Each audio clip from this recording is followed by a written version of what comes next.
안녕하세요. 이번 영상에서는 버크셔의 서웨이 2007년 주주 서한으로부터 워런 버핏이 좋아하는 좋은 기업과 나쁜 기업에 대해서 알아보겠습니다.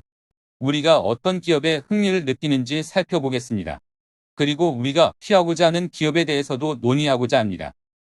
찰리와 내가 찾는 기업은 우리가 그 사업을 이해하고 장기 경제성이 좋으며 경영진이 유능하고 믿을 수 있고 인수 가격이 합리적인 기업입니다.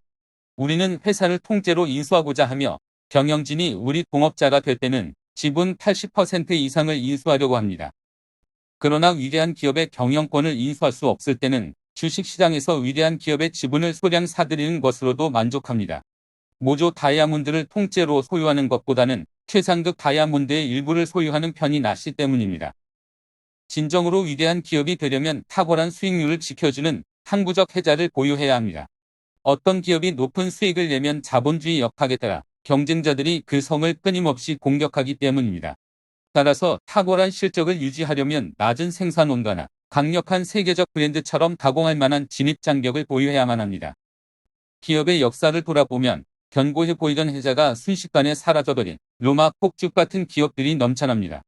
따라서 계속해서 빠르게 변화하는 산업에 속한 기업들은 항구적 해자 기준에 따라 우리 관심 대상에서 탈락합니다. 자본주의의 창조적 파괴가 사회에는 매우 이롭지만 투자에 대해서는 불확실성을 높이기 때문입니다.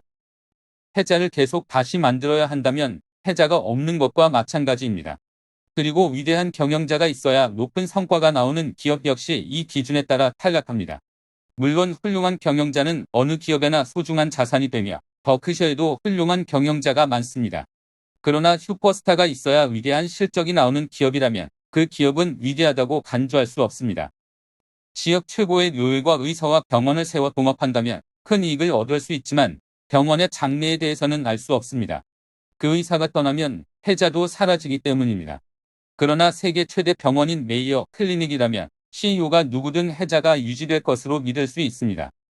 안정적인 산업에 속하면서 장기 경쟁력을 확보한 기업이 바로 우리가 찾는 기업입니다.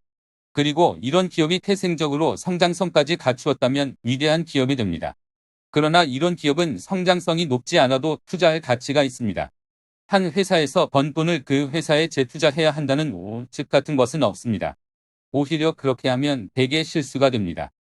유형 자산 이익률이 높은 정말 위대한 기업이라도 이익 대부분을 장기간 재투자하면 높은 이익률이 유지될 수 없기 때문입니다. 이런 꿈 같은 기업의 원형이 우리 시즈캔디입니다. 시즈캔디가 속한 초콜릿 산업은 따분합니다. 미국의 1인당 초콜릿 소비량은 지극히 적으며 증가하지도 않습니다. 한때 유명했던 브랜드도 여러 사라졌고 지난 40년 동안 미미하게나마 이익을 낸 회사도 3개에 불과합니다. 시즈캔디는 겨우 몇몇 주에서만 많은 매출을 올리고 있지만 초콜릿 산업 전체에서 나오는 이익의 거의 절반을 차지하는 것으로 보입니다. 1972년 시즈를 인수할 때 시즈캔디 연간 판매량이 1,600만 파운드였습니다. 작년 시즈의 판매량은 3,100만 파운드여서 그동안 연간 성장률은 2%에 불과했습니다.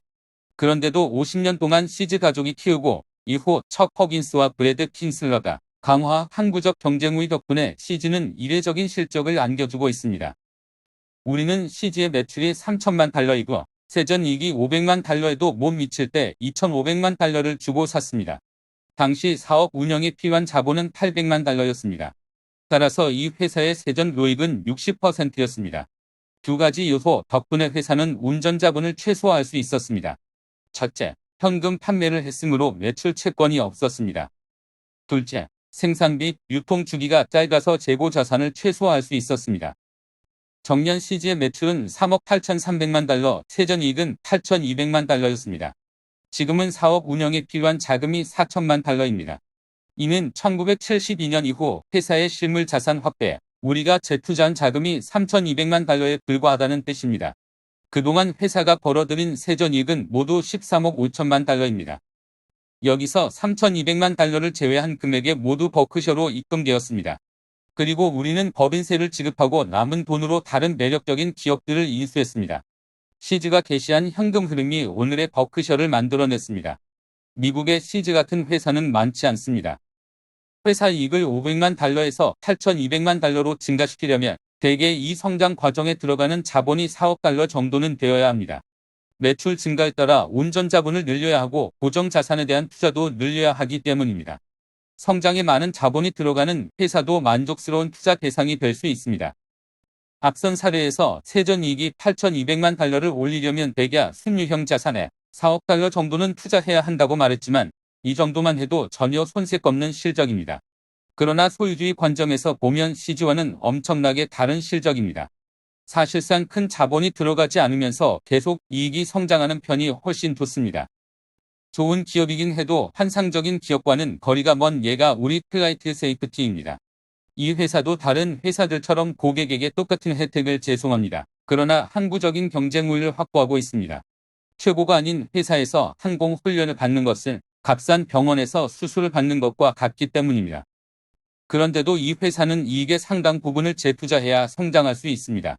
1996년 우리가 클라이트 세이프티를 인수했을 때 세전 영업이익은 1억 1,100만 달러였고 고정자산 투자는 5억 7천만 달러였습니다.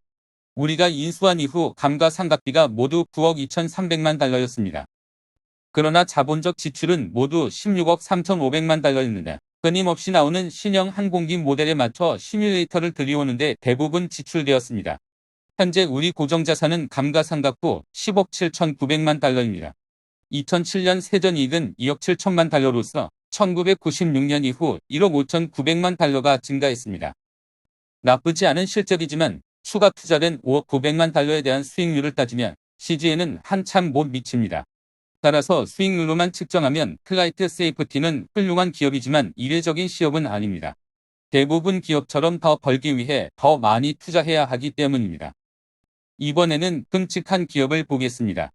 최악의 기업은 고속으로 성장하고 이 과정에서 막대한 자본이 들어가지만 이익은 거의 나오지 않는 기업입니다. 항공사들을 생각해 보십시오. 라이트 형제가 비행기를 발명한 이래로 항공사들은 항구적 경쟁 우위를 확보하기가 어려웠습니다. 라이트 형제의 첫 비행 이후 항공산업은 뜻없이 자본을 요구했습니다. 지금까지 설명한 세 가지 기업은 세 가지 저축계좌로 비유할 수 있습니다. 위대한 저축계좌는 금리가 이례적으로 높은 데다 해가 갈수록 금리가 상승합니다. 좋은 저축계좌는 금리가 매력적이고 추가 예금에 대해서도 매력적인 금리를 줍니다.